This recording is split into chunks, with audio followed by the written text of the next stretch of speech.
तो हेलो दोस्तों, कैसे हैं आप लोग। उम्मीद करते हैं बहुत अच्छे होंगे और अपनी पढ़ाई को बहुत ही जबरदस्त तरीके से कर रहे होंगे। तो हमारा जो नंबर सिस्टम था, पहला पार्ट वो समाप्त हो चुका है। आज हम लोग दूसरा पार्ट पढ़ने वाले हैं अपने परिश्रम बैच में, साधारण एवं दशमलव भिन्न, जो कि यूट्यूब पर एकदम फ्री ऑफ कॉस्ट ये बैच चलाया जा रहा है। ठीक है, तो साधारण एवं दशमलव भिन्न का ये जो पहली क्लास है, ये आपके लिए हम लोग लेकर आ चुके हैं। आप अपनी तैयारी को एकदम बेहतरीन बनाएं, इसके लिए हम लोग ये बैच चला रहे हैं आपका फ्री ऑफ कॉस्ट। ठीक है, तो यदि आप हमारे चैनल से जुड़कर पढ़ना चाहते हैं तो कंसेप्ट विद अर्जुन हमारे चैनल को सब्सक्राइब कर लीजिए और वीडियो पसंद आएगी तो इसे लाइक कर दीजिएगा और अपने दोस्तों तक इसे शेयर कर दीजिएगा। ठीक है, ये सभी कॉम्पिटिटिव एग्जाम के लिए आपका बेहद ही महत्वपूर्ण बैच होने वाला है।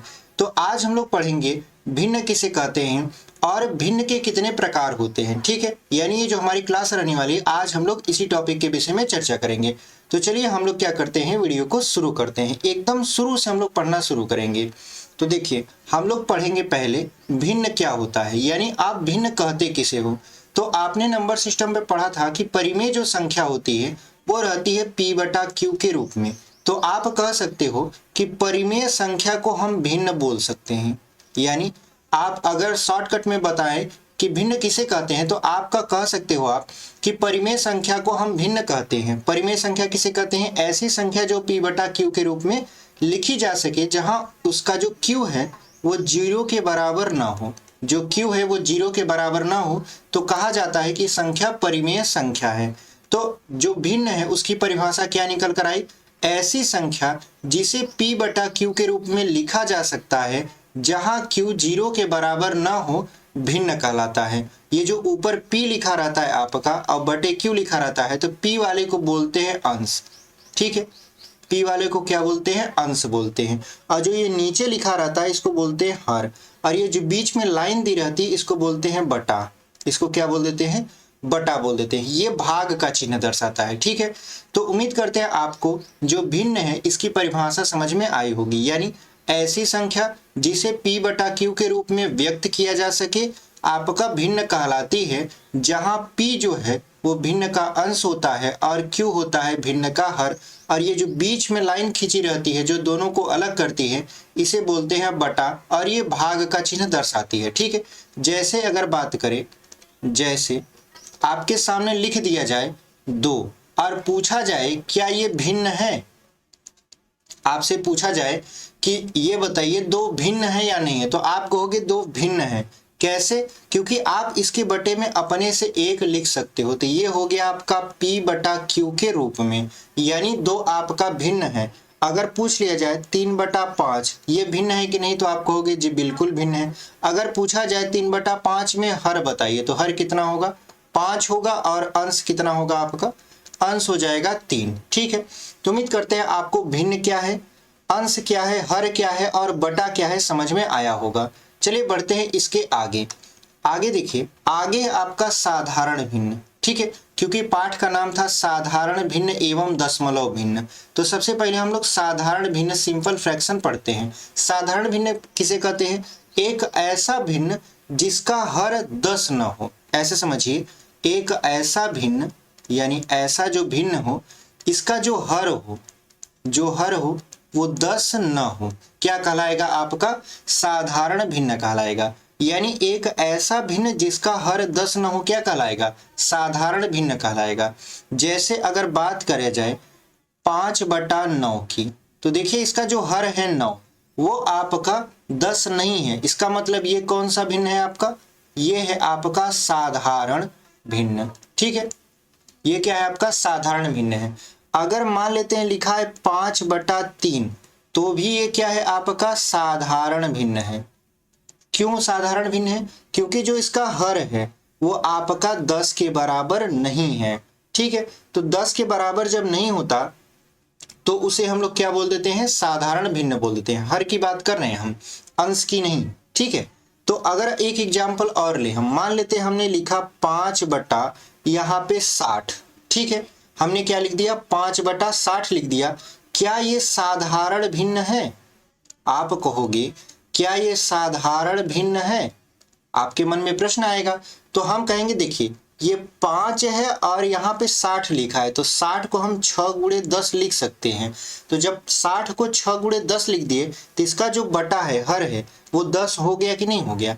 इसका मतलब ये है कि ये साधारण भिन्न नहीं है, यानी ये साधारण भिन्न नहीं होकर ये क्या हो जाएगा, अगर किसी भी संख्या के जो हर है, तो यानी किसी भी भिन्न का जो हर है अगर वो 10 हो जाए तो उसे क्या बोलते हैं, तो जब 10 हो जाता है तो उसको बोलते हैं आप दशमलव भिन्न। ठीक है, उसे आप क्या बोल दोगे, दशमलव भिन्न बोल दोगे। जब हम दशमलव भिन्न अभी आगे टॉपिक में आएगा, पढ़ाएंगे तो बहुत अच्छे तरीके से आपको बताएंगे। फिलहाल आपको फोकस करना है साधारण भिन्न पर। तो उम्मीद करते हैं आपको साधारण भिन्न समझ में आया होगा। ऐसा भिन्न जिसका हर 10 न होकर कोई और संख्या हो, क्या कहलाएगा, आपका साधारण भिन्न कहलाएगा। यहाँ पे हमने परिभाषा भी लिखा है कि ऐसा भिन्न जिसका हर 10 की घात न होकर कोई अन्य संख्या हो, साधारण भिन्न कहलाती है। उम्मीद करते हैं आपको बहुत अच्छे तरीके से समझ में आया होगा। चलिए बढ़ते हैं आगे। आगे देखिए है भिन्नों के प्रकार। हम आज इस टॉपिक में यही सब चीजों पर चर्चा करेंगे।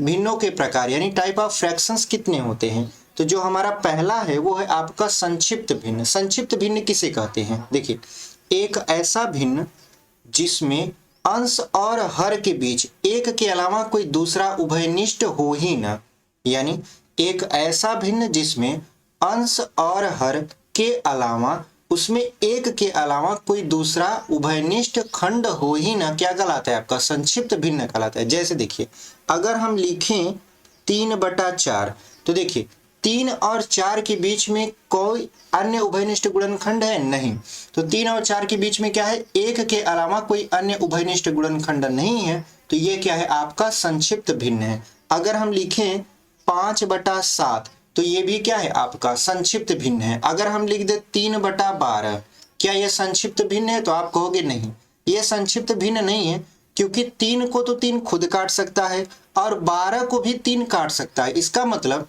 ये संक्षिप्त भिन्न नहीं है। लेकिन इसका सरल रूप 3 एकम 3, 3 चौक 12, यानी 1/4 आया है, ये संक्षिप्त भिन्न है। आपको कहा भी जाता है कि जो भिन्न रहता है यदि कट रहे हैं तो उसको संक्षिप्त भिन्न में बदल दीजिए, मतलब आप उससे छोटे से छोटे ऐसे खंड में व्यक्त कर दीजिए जिसमें एक के अलावा कोई दूसरा उभयनिष्ठ गुणनखंड बचे ही ना। ठीक है, यानी अगर हम कहें आपसे, मान लेते हैं हमने कहा 5/11, तो ये क्या है, आपका संक्षिप्त भिन्न है। अगर हमने कहा 16/18, ठीक है, आप कहोगे 16/18 संक्षिप्त है या नहीं है, तो आप देखो 18 और 16 दोनों स्वयं से तो कटेंगी, एक से तो कटेंगे, लेकिन ये किसी और संख्या से भी कटेंगे। ये किससे कटेगा, आपका ये 2 से कट जाएगा। तो 2 से जब काटेंगे इसको तो 2 8 16 और 2 9 18, यानी 8/9 आया, ये आपका संक्षिप्त भिन्न हो सकता है। लेकिन 16/18 कहीं संक्षिप्त भिन्न है, तो ये संक्षिप्त भिन्न नहीं होगा। तो उम्मीद करते हैं आपको संक्षिप्त भिन्न समझ में आया होगा। चलिए बढ़ते हैं आगे। आगे देख लेते हैं, आपका देखिए उचित भिन्न है। उचित भिन्न को क्या बोलते हैं, प्रॉपर फ्रैक्शन। ठीक है, उचित भिन्न क्या होता है, आप इसे समझिए, यानी एक ऐसा भिन्न जिसका जो अंश होता है, जिसका जो अंश होता है वो हर से क्या होता है, हमेशा छोटा होता है। कहने का मतलब ये है कि भिन्न अंश बटा हर के रूप में लिखी जाती है। भिन्न जो होती है अंश बटा हर के रूप में लिखी जाती है, लेकिन जो अंश होता है आपका वो हमेशा छोटा होगा, किससे, हर से छोटा होगा। तब उस स्थिति में जो भिन्न आपका बनेगा उसे बोलेंगे हम लोग उचित भिन्न। उम्मीद करते हैं आपको समझ में आया होगा। यानी एक ऐसा भिन्न जिसका अंश जो होता है वो हर से हमेशा क्या होता है, छोटा होता है। जैसे एग्जाम्पल में अगर हम लिख दें यहाँ पे 3/5, तो 3/5 में जो ऊपर वाला है ये देखिए अंश है, ठीक है, और जो इसके बटे में है वो है आपका हर। तो आप देख रहे हो कि जो 3 है वो छोटा है किससे, 5 से। तो जो अंश है वो हर से क्या है, छोटा है। इसका मतलब क्या है, ये उचित भिन्न है। तो उम्मीद करते हैं आपको उचित भिन्न एकदम अच्छे तरीके से समझ में आया होगा। यानी एक ऐसा भिन्न जिसका अंश हर से हमेशा छोटा होता है, क्या कहलाता है, आपका उचित भिन्न कहलाता है। चलिए बढ़ते हैं दूसरे टाइप पर। देखिए जो दूसरा है आपका अनुचित भिन्न। अनुचित भिन्न क्या होता है, इसको बोलते हैं इम्प्रॉपर फ्रैक्शन। इम्प्रॉपर फ्रैक्शन क्या होता है कि जो इसका अंश है वो हमेशा क्या होता है, हर से बड़ा होता है। मतलब देखिए उचित का विलोम क्या होता है? अनुचित होता है। तो उचित में अंश छोटा था तो अनुचित में क्या हो जाएगा? बड़ा हो जाएगा। यानी एक ऐसा भिन्न, यानी p बटा q के रूप में भिन्न को लिखा जाता है। तो एक ऐसा भिन्न जिसका जो अंश है वो हर से हमेशा क्या होता है? बड़ा होता है, अनुचित भिन्न कहलाता है। ठीक है, जैसे बात करें हम लिख दें 11/13। अगर हमने 11/13 को लिखा है तो 11 बड़ा आपका नहीं है, किससे? 13 से। आप देखिए यहाँ पे हमने लिखा है 11/13, तो क्या 11 13 से बड़ा है? नहीं है। इसका मतलब ये है कि जो इसका अंश है वो हर से क्या है? छोटा है। तो आप क्या कहोगे कि अंश हर से छोटा है, इसका मतलब ये उचित होगा, ना कि अनुचित। लेकिन अनुचित में क्या होता है? अगर इसी को हम पलट दें, लिख दें 13/11, तो अब आप देखो जो इसका अंश है वो हर से क्या है? वो हर से बड़ा है। इसका मतलब क्या है? ये जो 13/11 लिखा है ये आपका कौन सा भिन्न है? तो ये है आपका अनुचित भिन्न। ये कौन सा भिन्न हो जाएगा आपका? ये हो जाएगा अनुचित भिन्न। तो उम्मीद करते हैं आपको उचित भिन्न और अनुचित भिन्न बहुत अच्छे तरीके से समझ में आया होगा। अनुचित भिन्न जिसका जो हर होता है वो अंश से छोटा होता है। उचित भिन्न में जो हर होता है वो अंश से क्या होता है? हमेशा बड़ा होता है। ठीक है, तो यहाँ पे देखिए ये आपका उचित और अनुचित हमने बहुत अच्छे तरीके से समझा दिया है। यहाँ पे हमने एग्जाम्पल भी लिखा है। यहाँ पे देखिए 7/5, 11/8। तो यहाँ पे 11 जो है 8 से बड़ा है, इसका मतलब जो इसका अंश है वो हर से बड़ा हो। यहाँ पे लिखे भी हैं अंश हर से बड़ा हो, अनुचित भिन्न कहलाती है। और यहाँ पे अंश सदैव हर से छोटा हो, आपका उचित भिन्न कहलाती है। तो उम्मीद करते हैं आपको उचित और अनुचित बहुत अच्छे तरीके समझ में आया होगा। चलिए बढ़ते हैं आगे। आगे देखिए आपका है, यहाँ पे हम लोग आगे बढ़ते हैं। आगे जो है आपका मिश्रित भिन्न। मिश्रित भिन्न क्या होता है? आप इसे समझिए, ये होता है मिक्स्ड फ्रैक्शन। ठीक है, तो ये होता है वे भिन्न जो एक पूर्णांक तथा एक भिन्न से मिलकर बनते हैं। एक पूर्णांक तथा एक भिन्न से मिलकर बनते हैं, क्या कहलाते हैं? आपके मिश्रित भिन्न। अगर सरल शब्दों में बोलें इसको, तो जिसे आप सही बटा के रूप में लिखते हो वही क्या है? आपका मिश्रित भिन्न है। जैसे अगर हम कहें कि हम 5 यहाँ पे 7/2 लिख दिए। ठीक है, आप इसे ऐसे भी लिख सकते हो 2 तिहाई 6, यहाँ 1/2। तो आप ऐसे पढ़ोगे 3 सही 1/2। तो ये जो 3 सही 1/2 आपने पढ़ा, तो इसमें आप 3 एक पूर्णांक है और 1/2 क्या है? एक भिन्न है। तो जब एक पूर्णांक और एक भिन्न को मिलाकर आप संयुक्त भिन्न बनाकर जब बोलते हो तो उसे क्या बोलते हो आप? मिश्रित भिन्न। तो जो सही बटा वाला भिन्न होता है उसे आप क्या नाम दोगे? मिश्रित भिन्न नाम दोगे। तो उम्मीद करते हैं आपको मिश्रित भिन्न बहुत अच्छे तरीके समझ में आया होगा। अगर आप ध्यान दो तो ये जो 7/2 लिखे थे, तो 7/2 जो होता है आपका वो अनुचित भिन्न है। वो अनुचित भिन्न इसलिए है क्योंकि इसका जो अंश है वो हर से बड़ा है। तो ये जो अनुचित भिन्न है, यहाँ पे एक निष्कर्ष निकला हम लोगों का कि अनुचित भिन्न को मिश्रित भिन्न में बदला जा सकता है। यानी अगर आपसे कोई पूछे बताइए मिश्रित भिन्न को अनुचित भिन्न में बदला जा सकता है कि नहीं, तो आप कहोगे जी बदला जा सकता है। फिर कोई पूछे क्या अनुचित भिन्न को आपका मिश्रित भिन्न में बदला जा सकता है कि नहीं, तो आप कहोगे जी बदला जा सकता है। ठीक है, यानी जो सही बटा वाला आप भिन्न पढ़ते हो उसी को हम लोग क्या बोलते हैं? मिश्रित भिन्न बोल देते हैं। ठीक है, जिसमें एक पूर्णांक होता है और दूसरा आपका भिन्न संख्या होता है, दोनों को आपस में मिलाकर लिख दिया जाता है। अब देखिए जो अगला है आपका व्युत्क्रम। व्युत्क्रम का मतलब आप जानते हो उल्टा, यानी एक ऐसा भिन्न जिसके अंश को हर बना दिया जाए और हर को अंश बना दिया जाए तो वो भिन्न व्युत्क्रम भिन्न कहलाएगा। जैसे आपके पास एग्जाम्पल लिखे, मान लेते हैं हमने लिखा 2/11। ठीक है, अगर 2/11 है तो आप बताइए उचित है कि अनुचित है? ठीक है, पहले आप इसको डिसाइड करिए उचित है कि अनुचित है। तो आप कहोगे ये आपका उचित है क्योंकि इसका अंश हर से छोटा है। ठीक है, तो यहाँ पे अगर इसका व्युत्क्रम निकाला जाए, अगर आपसे पूछे कोई कि ये बताइए 2/11 का व्युत्क्रम भिन्न क्या होगा, तो हमने कहा कि एक ऐसा भिन्न जिसमें उसके अंश को हर बना दिया जाए और हर को अंश बना दिया जाए, क्या कहलाता है? आपका व्युत्क्रम भिन्न कहलाता है। जैसे 2/11 का व्युत्क्रम क्या होगा? 11/2 होगा। ऐसे अगर 5/7 का व्युत्क्रम निकालें तो कितना हो जाएगा, 7/5 हो जाएगा। ऐसे अगर हम निकालें, मान लेते हैं 13/18 का निकालें व्युत्क्रम तो कितना हो जाएगा, 18/13 हो जाएगा। मतलब अंश को हर में बदल दीजिए, हर को अंश में बदल दीजिए, तो जो भिन्न आएगा आपका वो होगा व्युत्क्रम भिन्न। तो उम्मीद करते हैं बहुत अच्छे तरीके से आपको ये समझ में आया होगा। चलिए बढ़ते हैं आगे। आगे देखिए, आगे आपका सतत भिन्न। सतत भिन्न क्या होता है, इसको बोलते हैं कंटिन्यूअस फ्रैक्शन। ठीक है, सतत भिन्न क्या होता है, तो सतत भिन्न आप समझिए, जैसे आपके सामने एक एग्जाम्पल लिखते हैं, लिखिए 1+1+1+1+1+1 यहाँ पे लिख दिए 1+2/3।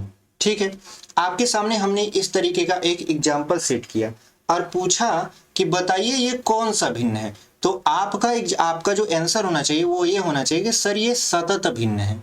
ये क्या है आपका, सतत। मतलब एक तरीके से आप देखो ये सीढ़ी नुमा भिन्न बनता हुआ आ जा रहा है, इसलिए इसे बोलते हैं इंग्लिश में लैडर फ्रैक्शन। ठीक है, तो यहाँ पे ये जो भिन्न मिलकर आपका आया, देखिए सीढ़ी नुमा बनते हुए आ रहा है। ठीक है, तो इसको आप बोलते हो सतत भिन्न।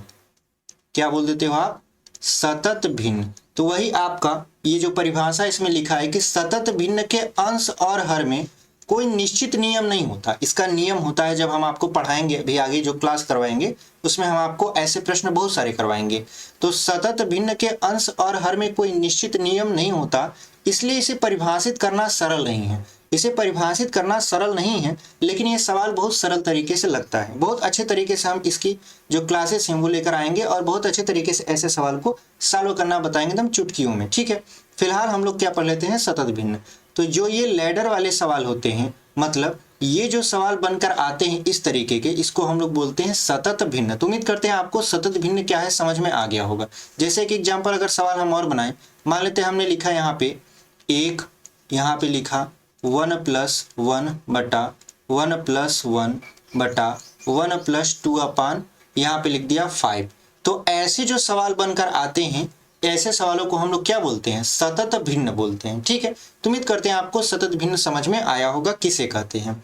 देखिए आगे आपका संयुक्त भिन्न, जिसे बोलते हैं आप कंपाउंड फ्रैक्शन। ठीक है, यानी संयुक्त भिन्न किसे कहते हैं, तो देखिए ऐसे भिन्न जिसके अंश अथवा हर या दोनों में से कोई एक भिन्न ही होता है, क्या कहलाता है आपका, संयुक्त भिन्न कहलाता है। यहाँ पे हमने परिभाषा भी लिख रखा है कि वे भिन्न जिसके अंश या हर या दोनों स्वयं एक भिन्न होते हैं, संयुक्त भिन्न कहलाती है। जैसे समझिए, जैसे अगर हम लिख दें 7/9 और यहाँ बटा 11, तो आप देखोगे ये बड़ा वाला बटा है, तो इसके जो ऊपर वाला पार्ट है ये पूरा पार्ट क्या है आपका, अंश है, और ये वाला पार्ट क्या है, हर है, और बीच वाला पार्ट क्या है, बटा है। ठीक है, तो इस प्रकार के जो भिन्न होते हैं उसको हम लोग बोलते हैं संयुक्त भिन्न। यानी एक ऐसा भिन्न जिसमें अंश, हर अथवा दोनों एक भिन्न ही होते हैं। जैसे इसमें अंश आपका एक भिन्न है, हर तो भिन्न नहीं है। तो यहाँ पे एक और एग्जांपल लेते हैं, जैसे मान लेते हैं हमने लिखा 7/5, फिर बटे लिख दिया आपका 11/13। तो इस प्रकार का जो भिन्न होता है, देखिए इसका जो अंश है वह भी भिन्न है और जो हर है वह भी भिन्न है। तो इस प्रकार के भिन्न को हम लोग क्या बोलते हैं, संयुक्त भिन्न बोलते हैं। एक एग्जांपल और लेते हैं, जैसे मान लीजिए हमने लिखा 5/13 लिख दिया। तो देखिए जो इसका हर है वो एक तरीके से भिन्न है और जो आपका अंश है वो भिन्न नहीं है। तो वही आपका परिभाषा कह रहा था कि या तो अंश एक स्वयं भिन्न हो या हर हो या दोनों हो, तो क्या कहलाएंगे आपका, ये संयुक्त भिन्न कहलाएंगे। तो उम्मीद करते हैं आपको संयुक्त भिन्न क्या है बहुत अच्छे तरीके से समझ में आया होगा। चलिए बढ़ते हैं आगे। आगे देखिए आपका समान एवं असमान भिन्न। समान एवं असमान भिन्न होते क्या हैं, लाइक एंड अनलाइक फ्रैक्शन। देखिए ऐसे भिन्न जिसके हर समान होते हैं क्या कहलाते हैं, समान भिन्न कहलाते हैं। मतलब आपको ऐसे भिन्न ढूंढना है जिसके हर समान होते हैं, उसे हम लोग क्या बोलते हैं, समान भिन्न बोलते हैं। जैसे देखिए यहाँ लिखा है 1/16, फिर लिखा है आपका एग्जाम्पल में 5/16। ठीक है, उसके बाद फिर लिखा है 7/16। तो आप इसके हर पर गौर करिए, ये सभी आपस में क्या है, बराबर हैं। एक एग्जाम्पल जैसे अगर हम अपने सेट करें तो क्या होगा, जैसे अगर हम लेते हैं 7/13, फिर यहाँ लिख देते हैं 14/26, यहाँ लिख देते हैं 7/16, आपका 7 नहीं, मान लेते हैं यहाँ पे 17/13 लिख देते हैं। ठीक है, तो क्या ये समान भिन्न है? आपसे अगर पूछे कोई क्या ये समान भिन्न है, तो आप कहोगे जी ये समान है, क्योंकि जो 14 और 26 है वो कट जाएंगे और आपका संक्षिप्त रूप में लिखे जाएंगे 2 सत्ते 14 और 2 तेरहम 26, यानी 7/13 7/13। और यहाँ पे ये जो 17 है, 17 नहीं, इसको 17 ही रहने देते हैं, कोई दिक्कत नहीं है। तो यहाँ पे 17/13 हमको केवल हर से मतलब है। तो देखिए हर यहाँ पर भी 13, यहाँ पर भी 13 है, इसका मतलब क्या है, ये समान भिन्न है। यानी एक ऐसा भिन्न जिसके हर समान होते हैं क्या कहलाता है, आपका समान भिन्न कहलाता है। लेकिन यदि वही असमान की बात करें, यहाँ पे असमान लिख गया है, यहाँ पे असमान होना चाहिए। तो देखिए असमान भिन्न की यदि बात करें हम, तो असमान जस्ट इसका क्या होगा, उल्टा होगा। यानी एक ऐसा भिन्न जिसके हर असमान होते हैं, अर्थात अंश तो समान होते हैं लेकिन हर जो होते हैं वो अलग अलग होते हैं। जैसे समझिए, अगर यहाँ पे देखें 7 बटा हम मान लेते हैं 19 लिख देते हैं। ठीक है, उसके बाद यहाँ पे 7 बटा लिख देते हैं 18। तो आप देखो 19 और 18 इसके हर अलग अलग हैं, लेकिन इसके अंश जो 7 है यहाँ पर और यहाँ पर 7 है, वो आपस में क्या है, समान है। इसका मतलब ये है कि एक ऐसा भिन्न जिसका हर जो है वो बराबर ना हो लेकिन अंश बराबर हो, क्या कहलाता है, आपका असमान भिन्न कहलाता है। तो उम्मीद करते हैं आपको असमान भिन्न क्या है, समान भिन्न क्या है, समझ में आया होगा। ठीक है, एक एग्जाम्पल और अपने से यदि हम सेट करें तो, जैसे अगर मान लें हम कि यहाँ पे लिख दिए 3 बटा आपका 14, फिर लिख दिए यहाँ पे 3 बटा आपका 18। ठीक है, यहाँ पे लिख दिए 3 बटा 9। ठीक है, अगर आपसे कोई पूछ ले कि ये बताइए ये समान है कि असमान है, तो आप तो डायरेक्ट तुरंत देखोगे 3 यहाँ पर भी है, 3 यहाँ पर भी है, 3 यहाँ पर भी है, तुरंत कह दोगे कि ये तो समान है। लेकिन ये समान आपका ये असमान है, क्योंकि इसके जो अंश हैं वो तो बराबर हैं। तो आप कहोगे परिभाषा के अनुसार ये आपके असमान होने चाहिए, लेकिन सामने वाला जो है वो आपको तुरंत पकड़ लेगा कि देखिए ये असमान नहीं है। क्यों नहीं है, क्योंकि देखिए 3 से 18 कट जाएगा, 3 से 9 कट जाएगा। तो जब इसे 3 से काटोगे आप तो यहाँ पे बचेगा 6 और यहाँ पे बचेगा हर में 3। तो इसके हर तो आपस में क्या है, बराबर नहीं है, लेकिन अंश भी बराबर नहीं है। तो परिभाषा के अनुसार आप क्या पढ़े थे, वे भिन्न जिसके हर असमान होते हैं। तो असमान तो मिल गया, यहाँ पे 14, यहाँ पे 6, यहाँ पे 3 है, हर तो आपका असमान हो गया। तो आप एकदम खुश हो जाओगे कि अरे ये तो आपका असमान भिन्न होगा ही। लेकिन देखिए अर्थात जिनके अंश समान होते हैं, मतलब ये समझिए अगर हर असमान हुआ तो अंश क्या हो जाएगा, समान हो जाएगा। तो अंश यहाँ पे समान हुआ नहीं, क्योंकि यहाँ 3 है, यहाँ ऊपर 3 से 1 कम 3, 3 1 कम 3, यानी यहाँ तो 3 है लेकिन यहाँ 1 है, यहाँ 1 है। इसका मतलब ये है कि इसका अंश समान नहीं है, जिसकी वजह से यह असमान भिन्न नहीं होगा। तो उम्मीद करते हैं आपको ये बहुत अच्छे तरीके से समझ में आया होगा, समान भिन्न किसे कहते हैं और असमान भिन्न किसे कहते हैं। चलिए बढ़ते हैं आगे। आगे देखिए अब आपका आ गया है दशमलव भिन्न। अभी तक हम लोग क्या पढ़ रहे थे, अभी तक हम लोग पढ़ रहे थे साधारण भिन्न, भिन्न की परिभाषा, साधारण भिन्न के प्रकार। अब हम लोग पढ़ेंगे दशमलव भिन्न और दशमलव भिन्न के प्रकार, यानी डेसिमल फ्रैक्शन अब हम लोग पढ़ना स्टार्ट करते हैं। देखिए हमने जब शुरू में आपको साधारण भिन्न पढ़ाया था तो उसमें हमने कहा था कि देखिए साधारण भिन्न उसे कहते हैं जिसका हर 10 न हो या 10 की घात न हो। इसलिए क्योंकि जो 10 है वो अंश में भाग होकर क्या बन जाएगा, दशमलव बना देगा। तो वो जो भिन्न बनेगा वो दशमलव का भिन्न बन जाता, साधारण भिन्न बनता ही नहीं। इसी वजह से जो उसका हर था वो 10 या 10 की घात नहीं होना चाहिए था। ठीक है, तो उम्मीद करते हैं आप यहाँ से रिलेट कर लिए होंगे। देखिए लिखा है वह भिन्न जिसका हर 10 या 10 की घातों में हो, क्या कहलाता है, दशमलव भिन्न या दशमलव संख्या कहलाती है। हमने कहा ना कि जब दशमलव भिन्न पढ़ेंगे तो इसका जो हर होगा वो या तो 10 होगा या तो 10 की घात के रूप में होगा। क्या कहलाएगा आपका, दशमलव भिन्न। जैसे समझिए, जैसे 0.2, 0.47, 3/10, 22/100 आदि। ये जो 0.2 आप दिख रहे हो यहाँ पे, ये भी एक तरीके का क्या है, ये है दशमलव भिन्न, क्योंकि जब इसे दशमलव में बदलेंगे तो 2/10 हो जाएगा। तो देखिए 10 आपका जो हर है वो 10 हुआ कि नहीं हुआ। आपका 0.47 था, अगर इसको हम लोग दशमलव में बदलें तो ये हो जाएगा 47/100।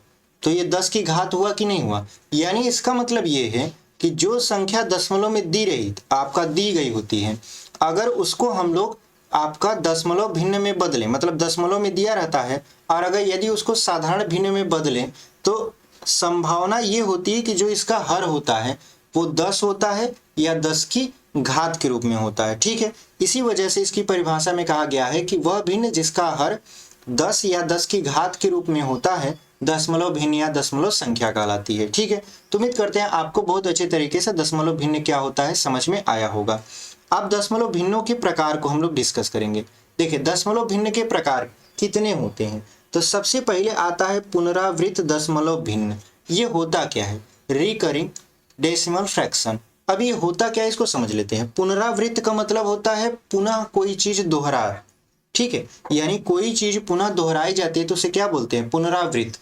तो अब दशमलव भिन्न लगा है, इसका मतलब इसकी परिभाषा कुछ इस तरीके से निकल कर आएगी कि दशमलव के बाद अगर कोई संख्या है तो उसका एक या एक से अधिक बार पुनरावृत्ति होता है तो उसे हम लोग बोलते हैं पुनरावृत्त दशमलव भिन्न। जैसे देखिए हमने कहा दशमलव के बाद यदि कोई संख्या है और उसका एक या एक से अधिक बार पुनरावृत्ति हो रही है, पुनरावृत्ति का मतलब वही संख्या या उससे अधिक संख्या एक या एक से अधिक बार लिखी जाती हैं तो क्या कहलाता है? वो पुनरावृत्त दशमलव भिन्न। जैसे अगर हमने लिखा 2 दशमलव, यहाँ पे 3 4, ठीक है, उसके बाद यहाँ पे फिर 3 4, फिर 3 4, ठीक है, उसके बाद फिर 3 4 और ऐसे डॉटेड डॉटेड आगे चलता गया। तो आप ध्यान से देखोगे कि जो दशमलव के बाद संख्या था 3 और 4, इसका बार बार पुनरावृत्ति हो रहा है। पुनरावृत्ति का मतलब बार बार वही संख्या आ रही है, ठीक है। और इस बार बार संख्या आने को हम लोग ऐसे लिखते हैं 2.34 और बार बार लिखना ना पड़े इसके लिए इसको ऊपर एक पाई दे देते हैं, उसको बोलते हैं बार, यानी 2.34 पर बार, इसे ऐसे पढ़ेंगे 2.34 पर बार पढ़ेंगे, ठीक है। ये जो ऊपर पाई दी गई है ये आपका ये बताता है कि ये जो 3 और 4 है ये बार बार आ रहा है, इसलिए इसका नाम पड़ा है बार। जैसे कि एक एग्जाम्पल आपके सामने और रखते हैं, मान लेते हैं हमने लिया 1.2, उसके बाद यहाँ पे 3 3 3 3 3 ऐसे चलता गया, ये कहाँ तक गया? अनंत तक गया। तो आप देखोगे कि यहाँ पे तो दोनों संख्या का पुनरावृत्ति हो रहा था, लेकिन यहाँ पर एक ही संख्या जो कि 3 है उसकी पुनरावृत्ति हो रही है। दशमलव के बाद जो एक संख्या है वो तो पुनरावृत्ति नहीं है, लेकिन जो दूसरा अंक लिखा गया है 3 उसकी पुनरावृत्ति होने लगी है। तो बार उसी के ऊपर लगाया जाता है जिसकी पुनरावृत्ति बार बार होती है। तो इसमें 1.2, 2 के ऊपर बार नहीं रहेगा क्योंकि 2 तो एक बार लिखा गया है, 3 बार बार आ रहा है तो 3 के ऊपर क्या लग जाएगा? बार लग जाएगा। तो उम्मीद करते हैं आपको पुनरावृत्त दशमलव भिन्न क्या होता है समझ में आया होगा। यानी एक ऐसा दशमलव भिन्न जिसमें दशमलव के बाद अंकों का एक या एक से अधिक बार पुनरावृत्ति होती है या एक से अधिक बार वो संख्याएं या वो अंक लिखे जाते हैं, क्या कहलाता है? आपका पुनरावृत्त दशमलव भिन्न। एक एग्जाम्पल आपके सामने और लगते हैं, जैसे मान लिए कि हमने लिखा 0.3, ठीक है, फिर लिखा 3 3 3, ऐसे बार लगा दिए, ठीक है।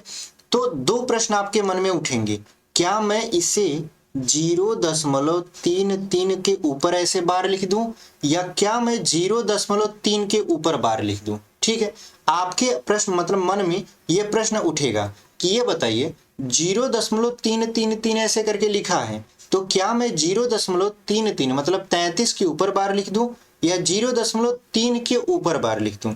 ठीक है, तो आप कैसे भी लिखिए आपका जो उत्तर आएगा वो आएगा आपका 1/3 ही। तो कोशिश ये करिएगा कि जब समान संख्या ऐसे दी गई रहती है और उसकी पुनरावृत्ति होती रहती है तो केवल एक अंक पर बार लगाइएगा, यानी जो सही होगा वो होगा आपका 0.3 के ऊपर बार, क्योंकि यहाँ पे 3 की पुनरावृत्ति हो रही थी। ठीक है, अगर कोई अलग संख्या होता है यहाँ पे, मान लेते हैं 3 के बाद 5 होता, फिर 3 5 होता, तो जैसे यहाँ पे आपका 3 और 4 के ऊपर यहाँ पे बार लगाए हैं हम, तो ऐसे आप बार लगा सकते हो। लेकिन यदि आप एक संख्या देखो और उसकी पुनरावृत्ति हो रही है तो उसे 2 बार लिखकर उसके ऊपर बार मत लगाओ, उसे केवल 1 बार लिखो और उसके ऊपर बार लगा दो। ठीक है, तो ये हो जाएगा आपका पुनरावृत्त दशमलव भिन्न। तो उम्मीद करते हैं आपको ये बहुत अच्छे तरीके से समझ में आया होगा। चलिए बढ़ते हैं आगे।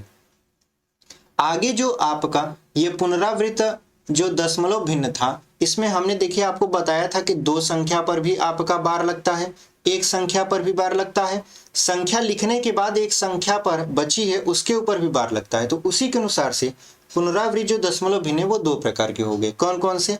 एक होता है देखिए शुद्ध पुनरावृत्त दशमलव भिन्न, और एक होता है आपका मिश्रित पुनरावृत्त दशमलव भिन्न। इसका मतलब ये होता है कि शुद्ध जो होता है इसमें जो दशमलव होता है, मान लेते हैं दशमलव के बाद एक संख्या के ऊपर बार लगाया जाता है, जैसे 0.3 के ऊपर बार। इसका मतलब ये है कि एक ऐसा भिन्न जिसमें दशमलव के बाद केवल और केवल एक संख्या की पुनरावृत्ति होती है। ठीक है, एक संख्या अथवा एक अंक की क्या होती है? पुनरावृत्ति होती है। कहने का मतलब होता है वो संख्या या वो अंक बार बार लिखे जाते हैं। जैसे यहाँ पे हमने संख्या लिखा, आपका अंक लिखा है, वैसे यहाँ पे लिख देते हैं, यहाँ पे 0.57 फिर 57 फिर 57 ऐसे लिख देते हैं। ऐसे लिखेंगे तो देखिए ये तो अंक हो गया, ये संख्या हो गया, और इसकी पुनरावृत्ति बार बार हो रही है, मतलब दोनों संख्या का या दोनों अंकों का जो पुनरावृत्ति है वो बार बार हो रहा है। तो इस प्रकार का जो दशमलव भिन्न होता है उसको बोलते हैं शुद्ध आपका पुनरावृत्त दशमलव। तो इसको ऐसे लिख सकते हो आप 0.57 के ऊपर बार, और ऊपर वाले कैसे लिख सकते हो 0.4 के ऊपर बार। ठीक है, ऐसे आप लिख सकते हो। लेकिन बात समझिए, मान लेते हैं कि यहाँ पे देखिए एक आपका एक और एग्जाम्पल, एक दशमलव मान लेते हैं 2 3 4 5, फिर लिखा है 2 3 4 5, फिर लिखा है 2 3 4 5, ऐसे डॉटेड आगे बढ़ गया है। तो आप ध्यान से देखो यहाँ पर 2 3 4 5 के बाद फिर से वही संख्या दोहराई जा रही है, 2 3 4 5 2 3 4 5। तो ये शुद्ध होगा कि मिश्रित होगा? तो ये होगा आपका शुद्ध, क्योंकि ये सभी संख्याओं का पुनरावृत्ति हो रहा है। तो यहाँ पे लिखेंगे आप 2 3 4 5 के ऊपर इस तरीके से बार, यानी जो संख्या बार बार आ रही है आप केवल उसी के ऊपर बार लगाओगे। ऐसा नहीं है कि एक के ऊपर भी बार लगा दो, गलत हो जाएगा। ठीक है, तो उम्मीद करते हैं आपको शुद्ध पुनरावृत्त दशमलव भिन्न क्या है समझ में आया होगा। अब आगे जो है आपका कि लास्ट वाला मिश्रित पुनरावृत्त दशमलव भिन्न। मिश्रित पुनरावृत्त दशमलव भिन्न क्या होता है? एक ऐसा दशमलव भिन्न जिसमें किसी एक संख्या यानी दशमलव के बाद किसी एक अंक पर बार लगाया जाता है। जैसे समझिए 2.3, उसके बाद यहाँ 5 5 5 ऐसे करते लिख दिए, कहाँ तक? अनंत तक। ठीक है, इनफाइनाइट तक। तो यहाँ पे देखो परिभाषा के अनुसार कि वह दशमलव भिन्न जिसमें दशमलव के बाद किसी एक संख्या पर बार लगाया जाता है वो क्या कहलाता है? आपका मिश्रित पुनरावृत्त दशमलव भिन्न। तो यहाँ पे देखो 2.3 पर बार नहीं लगेगा, क्योंकि 3 तो एक बार आया है। कौन किस पर बार लगेगा? 5 पर, क्योंकि देखिए 5 कई बार आया है, इवन अनंत बार तक आएगा। तो यहाँ पे 5 के ऊपर क्या लगा देंगे? बार लगा देंगे। यानी मिश्रित पुनरावृत्त दशमलव भिन्न क्या होता है? किसी एक संख्या के ऊपर जब बार लगाया जाता है तो वो होता है आपका मिश्रित।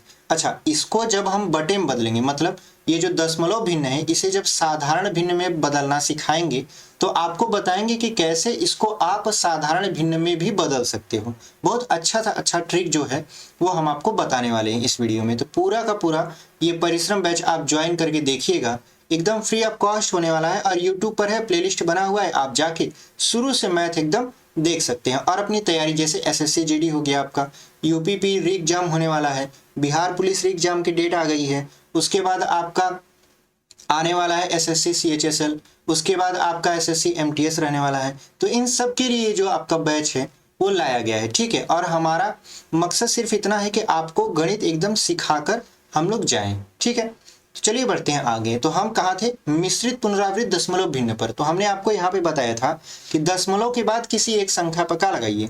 बार लगा दीजिए। ठीक है, अच्छा यहाँ पर 2 दशमलव एक आपको अंक देते हैं, मान लेते हैं यहाँ पे लिखे A 2 3, फिर लिख दिए यहाँ पे 5 7। ठीक है, उसके बाद फिर लिख दिया 5 7, फिर 5 7, फिर 5 7, ऐसे लिखते हुए कहाँ तक चले जाए? अनंत तक। तो आपको गौर ये करना है कि देखिए 5 7 का पुनरावृत्ति हो रहा है, ना कि 2 3 का। इसका मतलब ये है कि जो बार लगेगा वो 5 7 पे नहीं लगेगा, वो 2 3 पे लगेगा। तो लिख देंगे आप 5 7 पे आपका लगेगा, 2 3 पे नहीं लगेगा। तो 2 दशमलव यहाँ पे 2 3 फिर 5 7 पर क्या लग जाएगा? बार लग जाएगा। ठीक है, अगर इसको आप भिन्न में बदलोगे तो कैसे बदलोगे इसकी क्लासेस हम लोग लेकर आएंगे। ठीक है, बहुत अच्छे तरीके से हम आपको सिखाएंगे। तो ये हो गया आपका कौन सा भिन्न? मिश्रित पुनरावृत्त दशमलव भिन्न। तो उम्मीद करते हैं आपको भिन्न क्या होता है, साधारण भिन्न क्या होता है, साधारण भिन्न के कितने प्रकार होते हैं, दशमलव भिन्न क्या होता है, दशमलव भिन्न के कितने प्रकार होते हैं, सारी चीजें समझ में आई होंगी। कल से हम लोग दशमलव भिन्नों का जोड़, घटाना, गुणा भाग कैसे होता है, सारी चीजों को समझने वाले हैं। ठीक है, और टॉपिक वाइज टॉपिक ये जो दशमलव भिन्न और साधारण भिन्न है इसको पूरी तरीके से हम लोग समाप्त कर देंगे। समाप्त करने के बाद हम लोग क्या करेंगे, प्रैक्टिस सेट सॉल्व करेंगे। ठीक है, उसके बाद प्रैक्टिस सेट जब समाप्त हो जाएगा तो फिर हम लोग अगले टॉपिक पर बढ़ जाएंगे। मतलब थ्योरी क्लास के साथ साथ आपका प्रैक्टिस भी हम लोग करवाएंगे, ताकि आपको एक प्रश्न भी ऐसा ना लगे जैसे कि हमको नहीं आ रहा है। ठीक है, पूरा का पूरा आप सॉल्व करिए और एकदम पेपर में बैठिए तो ऐसा लगे कि हमको ये चीजें आती हों। तो मिलते हैं इसी के साथ अगले वीडियो में, तब तक के लिए धन्यवाद। और यहाँ तक यदि आप हमसे जुड़कर पढ़ चुके हैं, हमारी वीडियो देख चुके हैं, तो वीडियो पसंद आई है तो लाइक कर दीजिए। कंसेप्ट विद अर्जुन हमारा यूट्यूब चैनल जिस पर आप अभी ये वीडियो देख रहे हैं उसको सब्सक्राइब कर लीजिए और वीडियो को अपने दोस्तों तक शेयर कर दीजिए। ठीक है, तो मिलते हैं आपसे अगले वीडियो में, तब तक के लिए धन्यवाद। ऐसे ही पढ़ाई करते रहिए।